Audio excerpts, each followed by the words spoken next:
എൻട്രിയെ സംബന്ധിച്ചിടത്തോളം ഇന്ന് വളരെ പ്രധാനപ്പെട്ട ഒരു ദിവസമാണ്. അതായത് ഇന്ന് നമ്മളോടൊപ്പം ഉള്ളത് കേരള PSC നടത്തിയിട്ടുള്ള junior instructor arithmetic cum drawing എന്ന് പറയുന്ന എക്സാമിനേഷനിൽ PSCയിൽ 1ാം റാങ്ക് കരസ്ഥമാക്കിയിട്ടുള്ള അജാസ് ആണ് നമ്മുടെ കൂടെ ഉള്ളത്.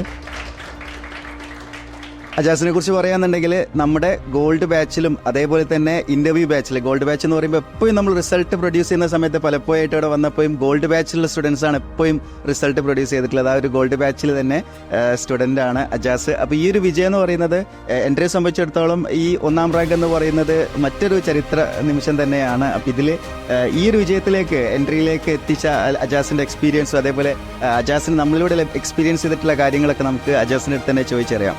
എൻ്റെ പേര് അജാസ് എന്നാണ്. ഞാൻ ആക്ച്വലി BTech മെക്കാനിക്കൽ കഴിഞ്ഞ് 2017 പാസ് ഔട്ടാണ്. അത് കഴിഞ്ഞിട്ട് ടീച്ചിങ് ഫീൽഡ് വളരെ ഇഷ്ടപ്പെട്ട ഒരാളാണ്. അപ്പോൾ അതുകൊണ്ട് ടീച്ചിങ് ഫീൽഡിൽ തന്നെ QC പഠിപ്പിക്കാനൊക്കെ പോയി.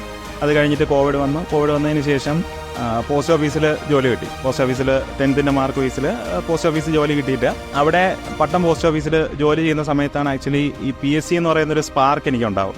അവിടെ MDS ആയിട്ട് വർക്ക് ചെയ്യുന്ന സമയത്ത് നമ്മുടെ PSC ഓഫീസിലെ എല്ലാ അഡ്വൈസും പോകുന്നത് ആക്ച്വലി എൻ്റെ ഹാൻഡ് വഴിയാണ് പൊക്കോട്ടിരുന്നത്. കാരണം ഞാനാണ് സോർട്ട് ചെയ്ത് ഓരോ ഡിസ്ട്രിക്ട് വൈസ് സോർട്ട് ചെയ്യുന്ന ഡ്യൂട്ടി എനിക്കുണ്ടായിരുന്നു. അപ്പോൾ അങ്ങനെയാണ് ആക്ച്വലി PSC പഠിച്ചാൽ കൊള്ളാം എന്നുള്ളൊരു ഇത് വന്നിട്ട് ഞാൻ ആക്ച്വലി അങ്ങനെ ഒരുപാട് സ്ട്രീമിലോട്ട് തിരക്കി. അതായത് മെക്കാനിക്കൽ ആയതുകൊണ്ട് തന്നെ ആക്ച്വലി ഒരു ഓഫ്ലൈൻ ക്ലാസ്സസ് എന്ന് പറയുന്നത് വളരെ കുറവായിരുന്നു. അപ്പോൾ അങ്ങനെ സെർച്ച് ചെയ്ത് വന്നപ്പോഴാണ് എൻട്രി എന്ന് പറയുന്ന ഒരു ഓപ്ഷൻ എനിക്ക് മുന്നിൽ വന്നത്. കാരണം ആ സമയത്ത് ആ ഒരു 2021-22 ആ സമയത്ത് എൻട്രി ആയിരുന്നു ആക്ച്വലി മികച്ചൊരു ഇത്. മെക്കാനിക്കൽ ട്രേഡിന് ബാക്കിയുള്ള ട്രേഡ് ഞാൻ നോക്കിയിട്ടില്ല. ഞാൻ പ്യൂർലി മെക്കാനിക്കലാണ് നോക്കിയിട്ടുള്ളത്. അപ്പം മെക്കാനിക്കൽ സൈഡ് നോക്കുമ്പോഴത്തേക്ക് എൻട്രി എന്നുള്ളതല്ലാതെ വേറൊരു ഓപ്ഷൻ അവിടെ ഇല്ല. അപ്പോൾ അങ്ങനെയാണ് ഞാൻ ഈ എൻട്രി എന്ന് പറയുന്ന ആപ്പ് ഇൻസ്റ്റാൾ ചെയ്യും, അതുപോലെ കോഴ്സ് ഫീസ് എടുത്ത് പഠിക്കുകയൊക്കെ തുടങ്ങിയത്. അങ്ങനെ തുടങ്ങുന്ന സമയത്ത് തന്നെ ആക്ച്വലി ഒരുപാട് ഡിഫിക്കൽട്ടീസ് ഉണ്ടായിരുന്നു. കാരണം ഒരു ലോങ് 4-5 ഇയർ ഗ്യാപ്പ് എനിക്കുണ്ടായിരുന്നു. ഈ ട്രേഡുമായിട്ട് ബന്ധപ്പെട്ട് ജോലി വളരെ കുറവായിരുന്നു. പിന്നെ പോസ്റ്റ് ഓഫീസിലായി. അപ്പോൾ ആ സമയത്തൊക്കെ വളരെ ഈ പറയുന്ന പോലെ എനിക്ക് ഒരുപാട് ഡിഫിക്കൽട്ടീസ് ഉണ്ടായിരുന്നു പഠിക്കുന്നതിൽ. അപ്പോൾ പിന്നെ എനിക്ക് ക്ലാസ്സുകളിൽ ചെറിയ കൺഫ്യൂഷൻസ് ഒക്കെ വരാൻ തുടങ്ങി. അപ്പോൾ അങ്ങനെയൊക്കെ ഞാൻ സ്ഥിരമായിട്ട് ഇങ്ങനെ കസ്റ്റമർ കെയറിൽ കോൺടാക്ട് ചെയ്യും. എനിക്ക് ഇന്ന പോർഷൻസിൽ ചെറിയ വ്യക്തത വരുത്തണം. പക്ഷേ അതെല്ലാം കൃത്യമായിട്ടും പറയുന്ന എന്നെ കോൺടാക്ട് ചെയ്ത കസ്റ്റമർ കെയർ എന്ന് പറയുന്നത് ശ്വേത എന്ന് പറയുന്ന ആളായിരുന്നു എന്നെ കോൺടാക്ട് ചെയ്തത്. വളരെ ഹെൽപ്ഫുള്ളായിരുന്നു പുള്ളിക്കാരിയായിരുന്നു ഒരുവിധമുള്ള. കാരണം എന്നെ ഈ എൻട്രി എന്ന് പറയുന്ന ആപ്പിൽ കണ്ടിന്യൂ ചെയ്യിക്കാൻ തന്നെ കാര്യം എന്ന് പറയുന്നത് ശ്വേത എന്ന് പറയുന്നതാണ്. പുള്ളിക്കാരിക്കൊരു ബിഗ് ഹാൻഡിനെ കൊടുക്കണം. കാരണം പുള്ളിക്കാരി ഇല്ലായിരുന്നുവെങ്കിൽ ആക്ച്വലി ഈ വേദിയിൽ ഞാൻ പുള്ളിക്കാരി മിസ് ചെയ്യാണ്. ഞാൻ ഇപ്പോൾ ഇപ്പോഴും എന്നെ കോൺടാക്ട് ചെയ്തുകൊണ്ടിരിക്കുകയാണ്. പുള്ളിക്കാരി ഇവിടെ എത്തിയോ എന്നുള്ള കാര്യങ്ങളൊക്കെ തിരക്കൊണ്ടിരിക്കുകയാണ്. പുള്ളിക്കാരിയാണ് എനിക്ക് ആക്ച്വലി ഇതിലേക്ക് ഫുൾ ലീഡ് തന്നത്.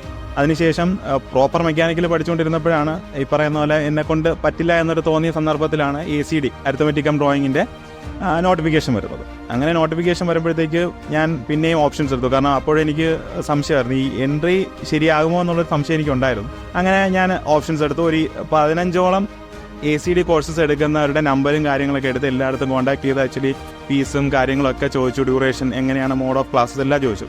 അപ്പോഴും എനിക്ക് അവിടെ നിന്ന് അപ്പർ ഹാൻഡ് കിട്ടിയത് എൻട്രിക്ക് തന്നെയാണ് അപ്പർ ഹാൻഡ് കിട്ടിയത്. കാരണം ആ സമയത്ത് എൻട്രിയിലായിരുന്നു ക്ലാസ് എടുത്തുകൊണ്ടിരുന്നതും. അപ്പോൾ തന്നെ പക്ഷേ എൻട്രിയിൽ തന്നെ പിന്നെയും ഈ പറയുന്ന ACDക്ക് അപ്പർ ഹാൻഡ് വന്നപ്പോഴത്തേക്ക് പിന്നെ ഞാൻ വേറെ ഒരു ഓപ്ഷനിലോട്ട് പോയില്ല, ഡയറക്റ്റായിട്ട് എൻട്രി തന്നെയാണ് എടുത്തത്. അങ്ങനെ എൻട്രി എടുത്ത് പഠിച്ചു തുടങ്ങുന്ന സമയത്താണ് ഈ പറയുന്ന ITയിലെ ഇൻസ്ട്രക്ടറാണ്. പക്ഷേ അപ്പോൾ ആ സമയങ്ങളിൽ ഒരു ചെറിയ പ്രശ്നം വന്നതെന്ന് പറഞ്ഞു കഴിഞ്ഞാൽ നമ്മുടെ ഈ പറയുന്ന ACD ഇൻസ്ട്രക്ടറുടെ എണ്ണം കുറയ്ക്കുന്നതിന് ഓർഡർ ഉണ്ടാവുകയും അപ്പം ACD എക്സാം നടക്കില്ല എന്നുള്ളൊരു കൺസെപ്റ്റിലോട്ടെത്തി.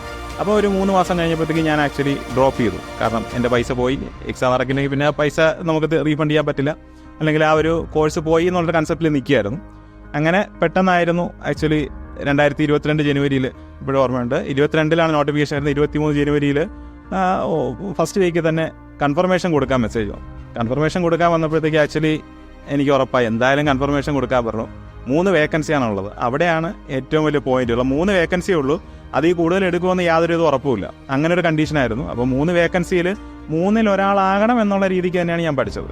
അതിനകത്ത് വേറൊന്നും ചെയ്യാനില്ല. കാരണം 3-ൽ ഒരാളായില്ല എങ്കിൽ പിന്നീട് എനിക്കൊരു റിഗ്രറ്റ് ആവും. കാരണം ഞാൻ അത്രയ്ക്കും ടീച്ചിങ് ഫീൽഡ് ഇഷ്ടപ്പെട്ടു. പിന്നെ ഈ കോർ ടീച്ചിങ് ഫീൽഡിലോട്ട് പോകാനായിട്ടുള്ള ഓപ്ഷൻ എനിക്കപ്പോൾ ഇല്ലായിരുന്നു. അപ്പോൾ അങ്ങനെ ഞാൻ എന്താ ചെയ്തതെന്ന് വെച്ച് കഴിഞ്ഞാൽ പിന്നെ ഫോക്കസ് ചെയ്തു. ഫുള്ള് പറഞ്ഞ പോസ്റ്റ് ഓഫീസിൽ നിന്ന് ലീവ് എടുത്ത് പ്രോപ്പറായിട്ട് ഫുള്ള് എൻട്രി ഫോക്കസ് ചെയ്ത് തന്നെയാണ് വരുന്നത്. ശരിക്കും അജാസിൻ്റെ ഒരു എക്സ്പീരിയൻസിൽ ഏറ്റവും അധികം നമ്മളെ ഇൻസ്പയർ ചെയ്യുന്ന ഒരു കാര്യം എന്ന് പറയുന്നത് വെറും 3 വേക്കൻസിൽ ഒരു എക്സാമിൽ 3-ൽ 1 പഠിച്ചിട്ട് 1ാം റാങ്ക് ആയി എന്നുള്ളത് തന്നെയാണ് ഇതിൽ ഏറ്റവും സർപ്രൈസിങ് ആയിട്ടുള്ളൊരു കാര്യം.